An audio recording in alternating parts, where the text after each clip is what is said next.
The following is a project of our nonprofit newsroom. Support Midcoast Morning and local journalism today at chly.ca/donate. Local news doesn't survive without local support.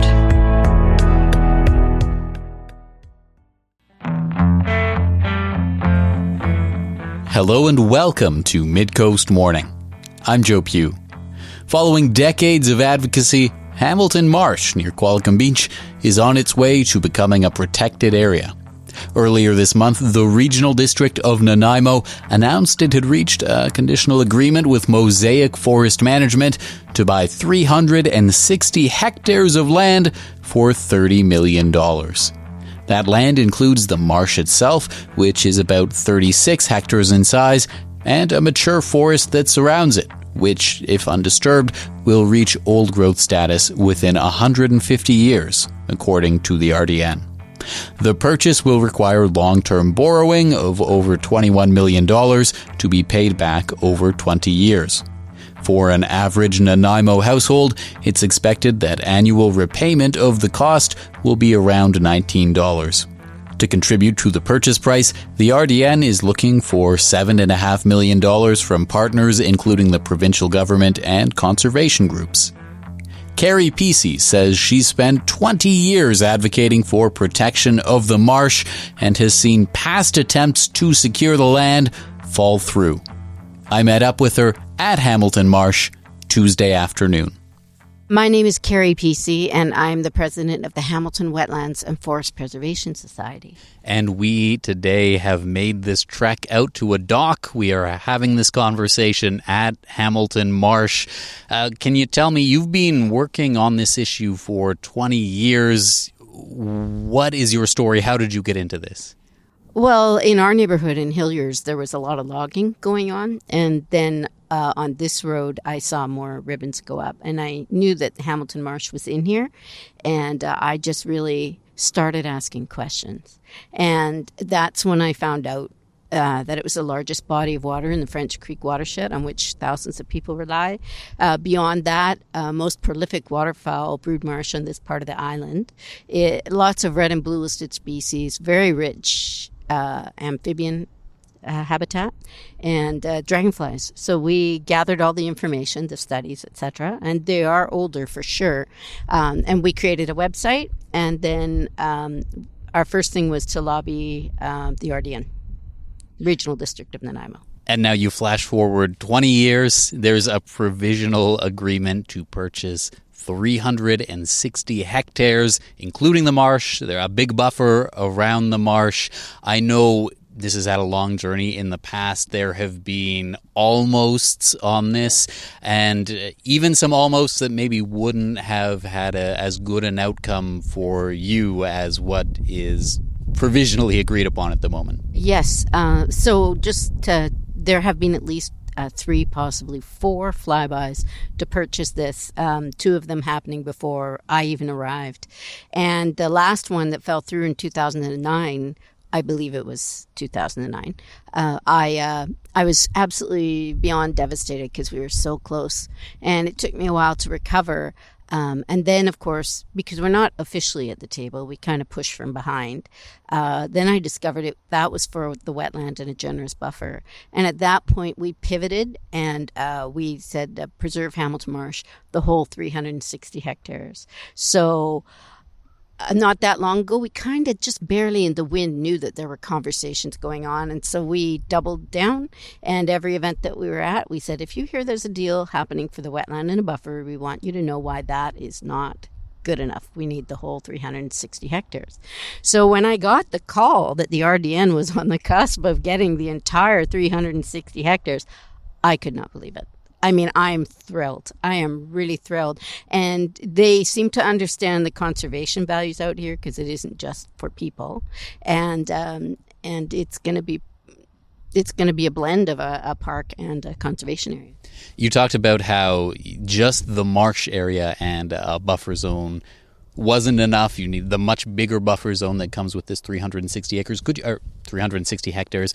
Could you explain a little bit why you feel that's so significant? Yeah. So if you go to our website, you'll see so much information and visuals. But around the wetland itself are vernal pools, and they're seasonal wetlands, and they are critical for amphibians and the like. And so any aerial image kind of shows how the wet pockets are in mini wetlands. And so it's all part of one big ecosystem. And now I've forgotten your question. Well, specifically, why such a significant buffer? Why is that something you advocated for? Why were you saying, like, the deals in the past, they wouldn't have been enough? Well, I can only say that when you look at the aerial imagery, the 360 hectares, which is just short of the size of Stanley Park at 401, it is a very, very neatly defined parcel. It's boundaried by Highway 4/Memorial, Hilliers Road South, and the railway track. And it's just a perfect amount of land and preserved ecosystem. And it's my understanding that very close by what used to be another marsh is now a golf course. I'm wondering if you could tell me a little bit about that. Yes. So Pheasant Glen, kitty corner to this across the highway, used to be Big Hamilton Marsh. And this one, believe it or not, is Little Hamilton Marsh. So you can imagine that it was all one contiguous ecosystem. And, of course, fractured by highways and things now. And so, yeah, this is all we got. We were talking before, and you mentioned that earlier this year you experienced a personal tragedy. Your house burned down, and I'm wondering, you were saying that gave you some new perspective, maybe, on what's going on here, protecting this. So in late February, our house burned to the ground, like with nothing rescuable. And I was walking down our driveway, and it's a long driveway, in my pajamas, heading for the road, because that's all we had left. And on the way down, I felt like the fire was a real lesson in impermanence, and that we're all going to pass away and all our stuff is going to dissipate and the land will sell. And I thought to myself, me personally, and there are others I'm sure, but I thought if I had any purpose in my life, it would be to preserve Hamilton Marsh for the water, for the wildlife, and for future generations. And it just became more important to me. And ironically, our banners and brochures were in my van, so they survived. So we're not done yet. We can still go and present. But no, I think that really there's so many people, and if you want to leave a legacy, whether or not your name is stamped on it, like, I don't really care. You know, you don't need a little plaque or anything for 20 years. You just need to preserve it. And for future generations, I really worry about future generations. I thought I'd also mention that, so we are now living in a camper on our acreage, and the two forest fires are everything I dreaded. And we were in the shadow of the Wesley Ridge one, not far from an evacuation alert. And I don't know, just climate change has driven home, and drought is driven home to me, and I really think we need to preserve it. Have you thought about, once this is purchased, assuming that goes through, maybe turned into some kind of a park, how to protect that park from maybe any future potential wildfires? Oh, that's well beyond my scope. I think that once it's preserved, A, I can exhale and relax. B, it will be good to see what kind of management plan comes out of it. And also, we just don't control that stuff, except cigarette smokers who toss cigarettes. Don't do it. We're sitting on the dock by Hamilton Marsh having this conversation. We had to go on a little bit of a walk through a forest to get here. On the way, you were telling me that you think about doing advocacy around this for 20 years, all of the different versions of you that have kind of walked along the trail. And I'm wondering if you could tell me maybe a little bit about how you feel you've changed over the course of 2 decades on this. No gray hair, just want to say. No, so I think that I've become more aware of how things work, how that I remember one of the fellows, Wayne Pritchard from Ducks, he's retired now, but he said to me way back in the beginning, he said, It's a long game, Ceri. And I didn't believe 20 years, but he was right. It's a long game. And then other people in the area would weigh in and say, just make sure you have your facts right, and so that you can't be discredited on that. And so I have ADHD, in case you can't tell. I go all around the block when I try to answer a question. But so I'm way less naive. I think the one thing I've learned is about perseverance and, just perseverance, just keep going, and also good relationships, because we interact with Mosaic / Island Timberlands periodically on even tours to the dock and with other people. And so I think keeping relationships positive is a really good thing. I felt it was important to do this interview here, to be in the space. I'm wondering if you could tell me what being in Hamilton Marsh is like for you, what you have seen it be like for other people, other groups throughout the years. I feel like I could cry.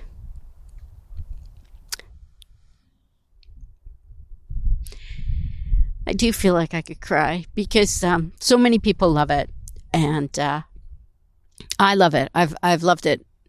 I love my husband, but I really love Hamilton Marsh. I know that's terrible, but I just feel like every time people come out here to experience Hamilton Marsh, I think that they're blown away that it exists. We get to look at Mount Arrowsmith up there.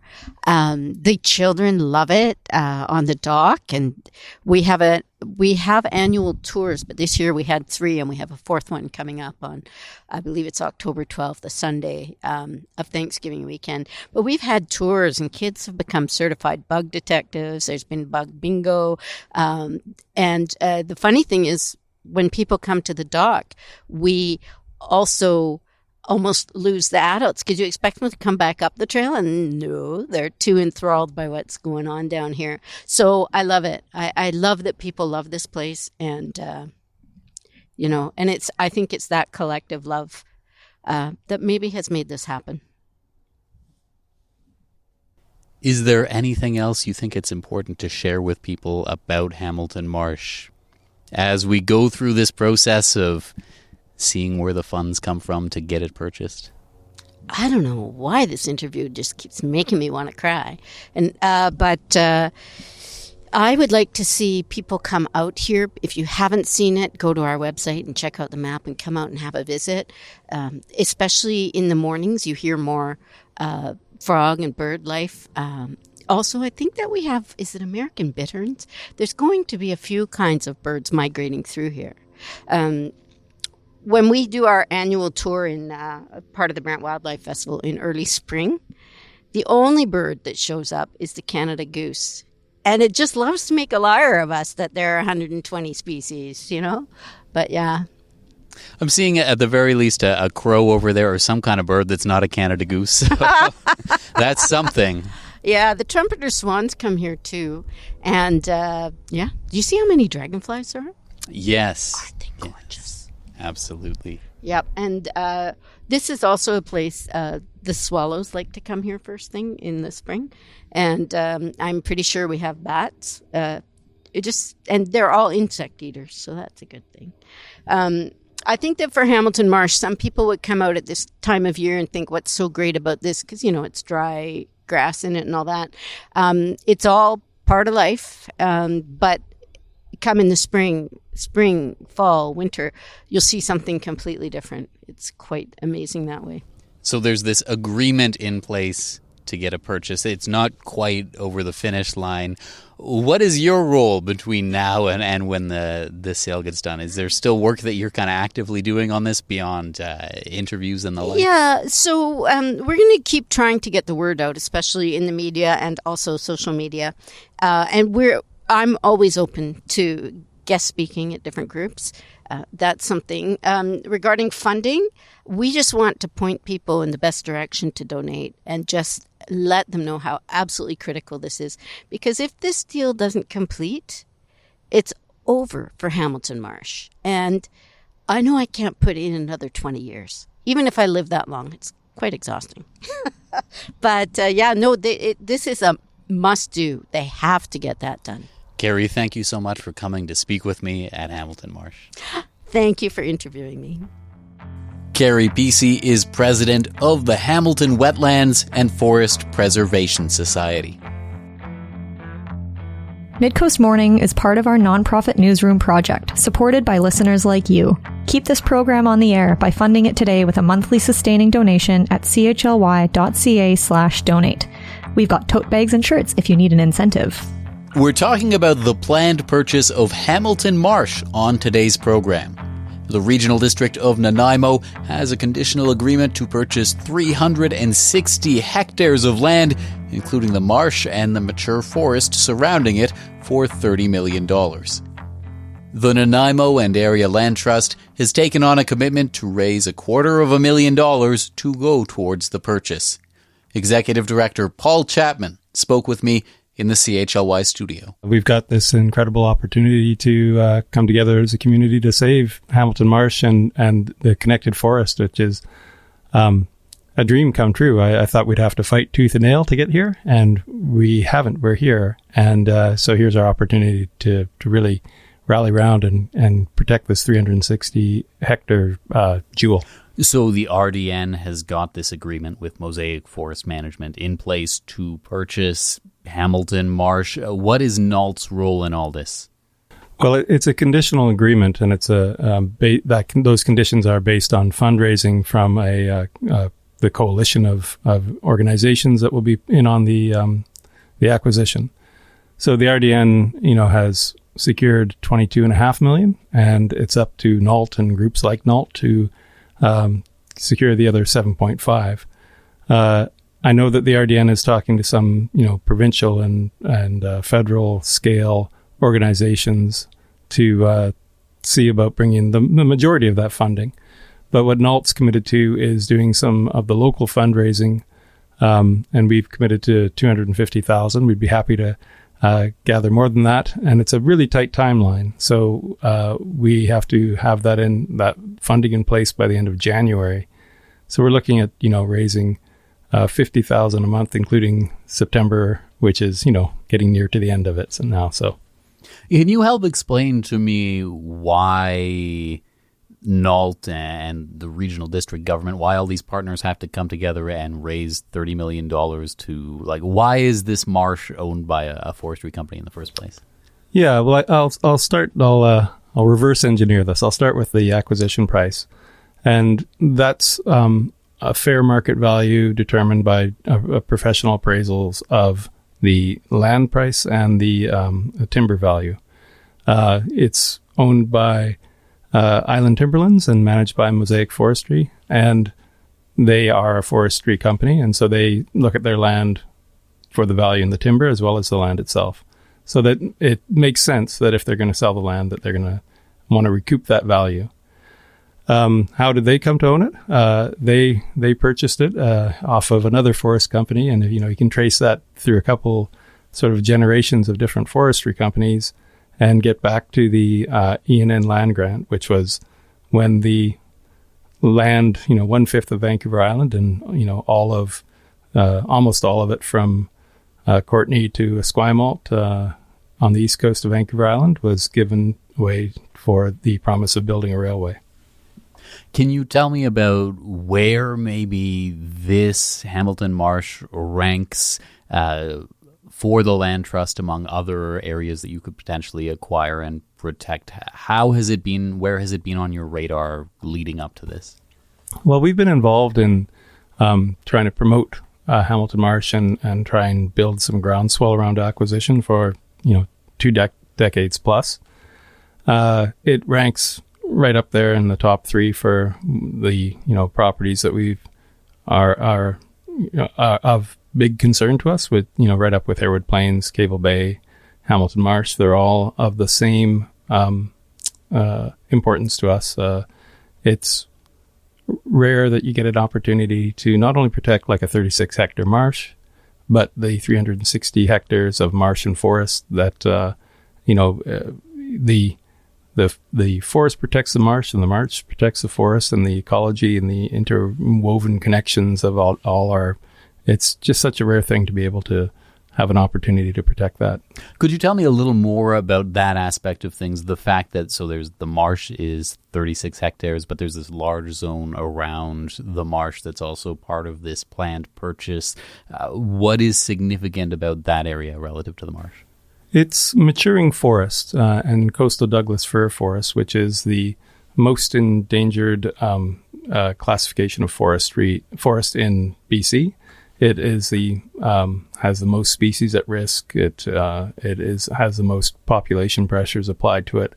So it's a thin little band that exists around the Salish Sea, and it's where when we say we love to work, live, and play, it's also where we like to build and drive, and so our its biggest challenge is through development and then industrial uses of it.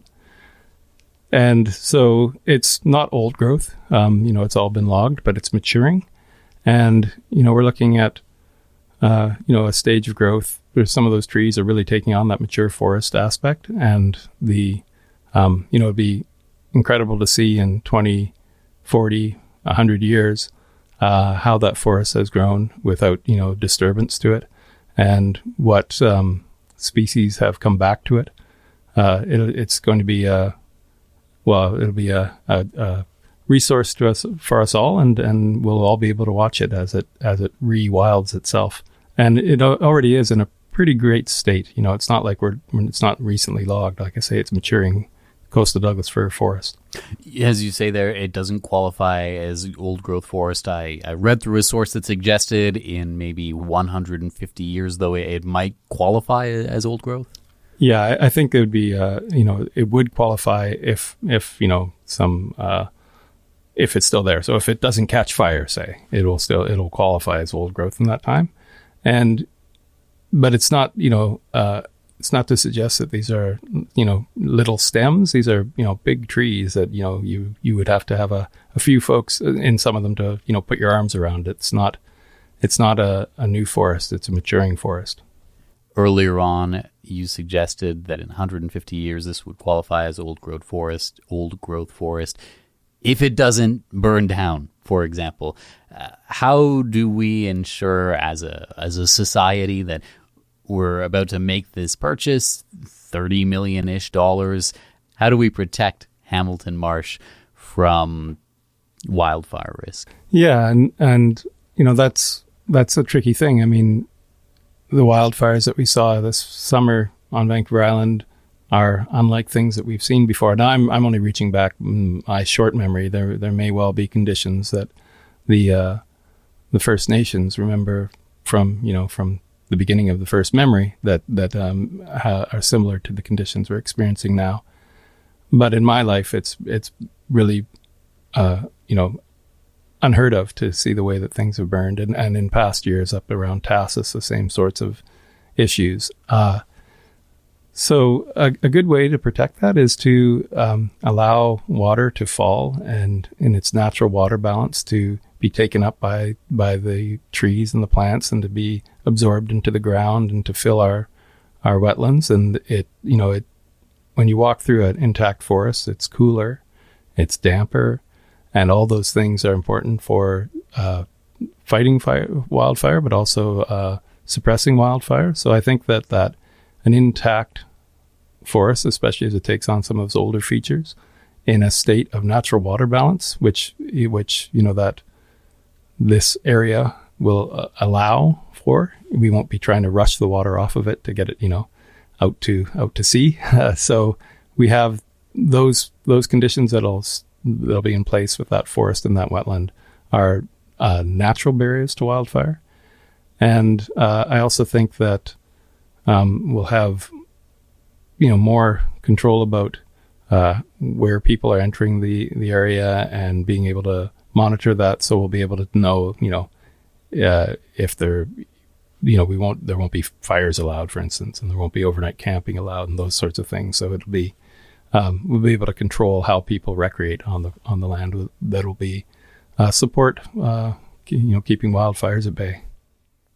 You've mentioned that NALT's role in all of this is between now and the end of January, you're hoping to raise $250,000 to contribute to the purchase price. Could you tell me maybe how that is going so far, how your initial feelers out there have gone? What's the support been like? How much do you still need to raise? Yeah, we've just been at it for just over a week, and we have just over $5,000.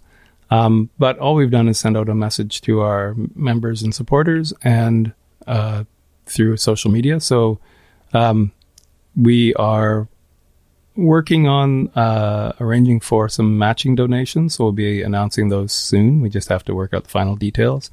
The sort of thing where for every dollar you donate, there'll be matching funds. So, every dollar is worth $2. And I expect to be announcing that probably just after the show goes on air. So, whoops.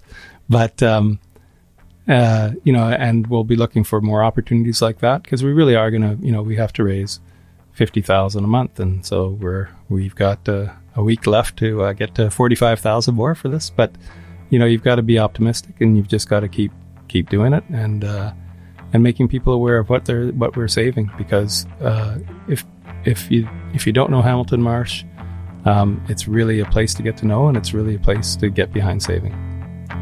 Is there anything else you think it's important to bring to the conversation on this today? I just, for 20 years, we've been concerned that the only thing that was going to be saved was the 36-hectare marsh. And, what are you protecting if there isn't the forest surrounding it and the opportunity for that forest to, absorb some of that water and contribute it to the marsh? And, many of the amphibians, they leave their natal wetland and move into that forest. Lots of the birds that congregate around marsh are dependent on that forest. So it's just amazing that we're not only looking at the 36-hectare marsh, but the whole 360-hectare complex of marsh and forest. It's a dream almost come true. And to make it come true, we've just got to really find those funds from provincial and federal level, and grants, and also from philanthropists, as well as locally raising that $250,000. Paul Chapman, thank you very much for coming down to the studio today. My pleasure. Paul Chapman is Executive Director of the Nanaimo and Area Land Trust. We were speaking about the Regional District of Nanaimo's planned purchase of Hamilton Marsh near Qualicum Beach. That's our show for the day. Thank you for joining me. I'm Joe Pugh, host and producer of Midcoast Morning. Jesse Woodward is our executive producer, and RB Frew is our technical advisor. Our theme song is First One by local Nanaimo band Waste Management. If you have a story you'd like us to cover, email us at news@chly.ca. That's all for now. I'll talk to you on another Midcoast Morning. This program gives thanks to the Nanaimo First Nation as we broadcast and podcast from their traditional territory. Thanks for listening.